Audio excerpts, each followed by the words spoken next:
In the previous module, we discussed the risk theme. Let's now move on to the next PRINCE2 theme, which is change. The purpose of the change theme is to identify, assess, and control any potential and approved changes to the baseline. PRINCE2 provides a common approach to issue and change control, which is a continual activity performed throughout the life of the project.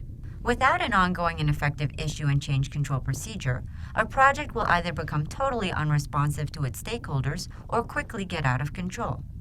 The aim of issue and change control procedure is not to prevent changes. Rather, it's to ensure that every change is agreed upon by the relevant authority before it takes place. A prerequisite of effective issue and change control is the establishment of an appropriate configuration management system that records baselines for the project's products. So, what is an issue? PRINCE2 uses the term issue to cover any relevant event that's happened, was not planned, and that requires management action. It can be a concern, query, request for change, suggestion, or off-specification raised during a project. Please note that issues may be raised at any time during the project by anyone with an interest in the project or its outcome. There are 3 types of issues. The first type is request for change, the second is off-specification, and the third is a problem or concern. Request for change is defined as a proposal for a change to a baseline. All requests for changes should be documented in the issue register and handled formally. As an example, a major infrastructure company is undertaking a housing project where they are making 3-bedroom houses. However, the customer wants to add an extra bedroom. Hence, this is a new requirement and can be defined as a request for change. Off-specification is something that should be provided by the project but is not provided currently. This might be a missing product or a product not meeting its specification. We can better understand this with the help of an example. Let's say that as part of a project, contracts were supposed to be produced for new suppliers in adherence to existing contract standards. One of the specifications was inclusion of a glossary for all legal terms used in the contracts. However, when the contracts were finally produced, the glossary did not include several important legal terms that had been used in the contracts. Hence, these will be regarded as off-specification, and the team managers who are responsible for getting them produced will need to have them rectified. A problem or concern is defined as any other issue that the project manager needs to resolve or escalate. An example for this would be a project's confidential information getting leaked out to the competition, or a key person falling sick at a critical juncture of the project. Another example of a problem or concern could be an important supplier going bankrupt during the course of a project. This is a formal issue which will be documented in the issue register and will be reported to the project board via an issue report or an exception report, depending on its impact on the tolerances. One of the most important topics of discussion in the change theme is configuration management, which is a technical and administrative activity concerned with the creation, maintenance, and controlled change of configuration throughout the life of a project. Now, a configuration item is any entity that is subject to configuration management.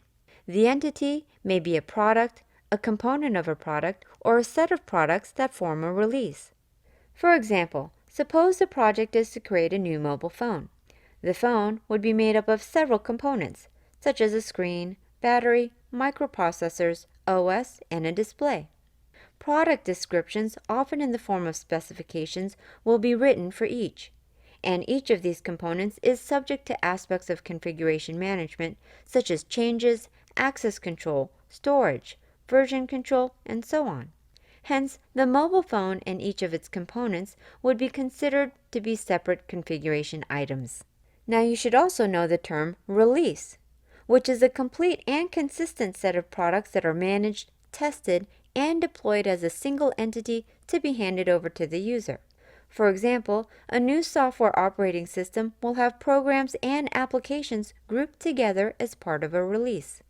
Configuration item records provide a set of records that describe information such as status, version, and variant of each configuration item, and any details of important relationships between the items. Let's look at an example.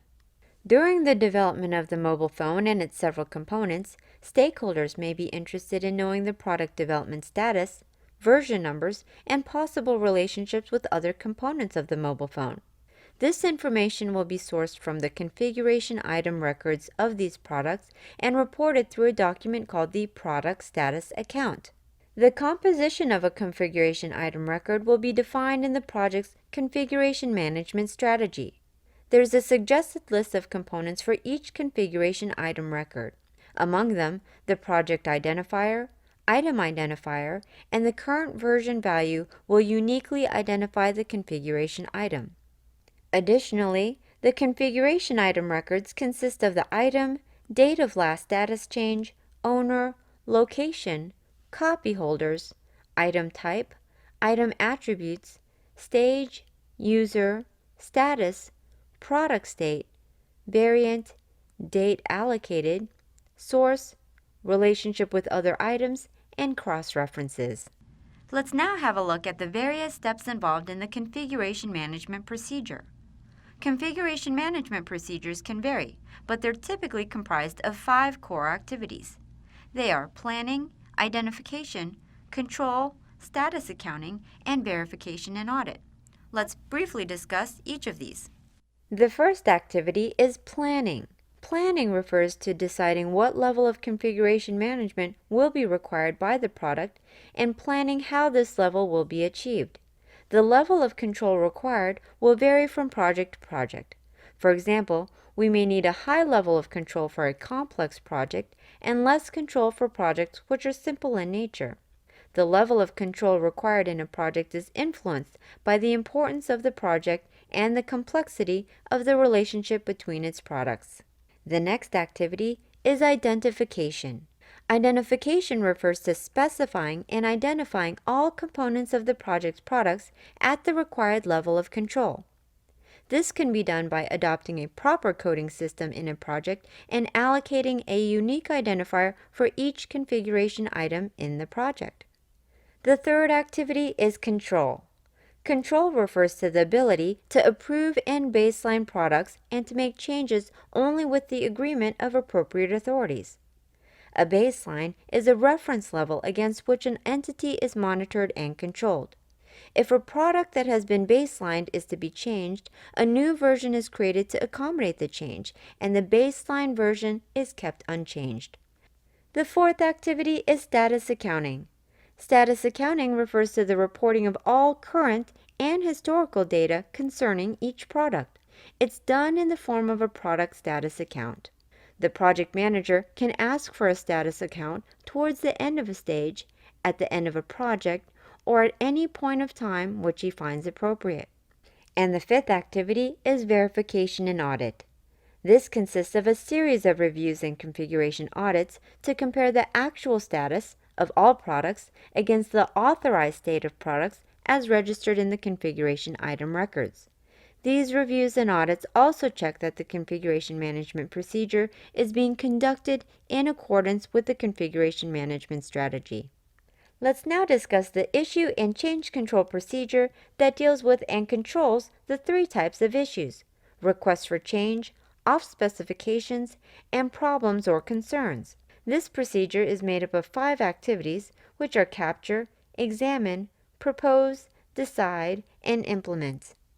In the first step, capture, an initial analysis is done to determine the type of issue that has been raised and whether it can be managed informally or formally. The project manager is likely to receive many issues that can be handled without having to treat them formally. For example, the team manager reports to the project manager that a team member will not be available for a few days. Now, if the project is not in a critical stage and the other members of the team can easily absorb the missing member's work, then this might be handled informally. However, if the worker's absence will require a reallocation of resources, then it must be treated formally. An issue report should be created to capture what is already known about the issue and communicate it to the project board, seeking advice or guidance. In the second step, examine, the issue's potential impact is analyzed. Impact analysis must cover the 3 areas of business, user, and supplier. The impact analysis should also consider the impact the issue has on project variables such as time, cost, scope, benefits, quality, and risk. Having undertaken the impact analysis, the severity or priority should be reevaluated. Having gained a full understanding of the impact of the issue, the next step is to consider alternative options for responding to it and proposing a course of action to take. Consideration should be given to what effect each of the options will have on the project's time, cost, quality, scope, benefit, and risk performance targets. If any of the proposed options would take the stage or project beyond any tolerances, preparing an exception report should be considered. In the next step, decide, the project manager may be able to resolve issues without the need to escalate them to the project board. Other issues may need to be escalated to the project board for a decision. The escalation could be in the form of an issue report, as part of a request for advice, or in the form of an exception report if the selected option to address the issue would cause an exception. And finally, in the implement stage, the project manager will either take the necessary corrective action, such as updating a work package or issuing a new one, or creating an exception plan for approval by the project board. In all cases, the project manager must update the issue register and issue report with a decision and inform all interested parties. After an issue has been closed, the project manager should update the issue register and the issue report accordingly. And this concludes Module 9 in our study of PRINCE2's management themes. I hope to see you in Module 10.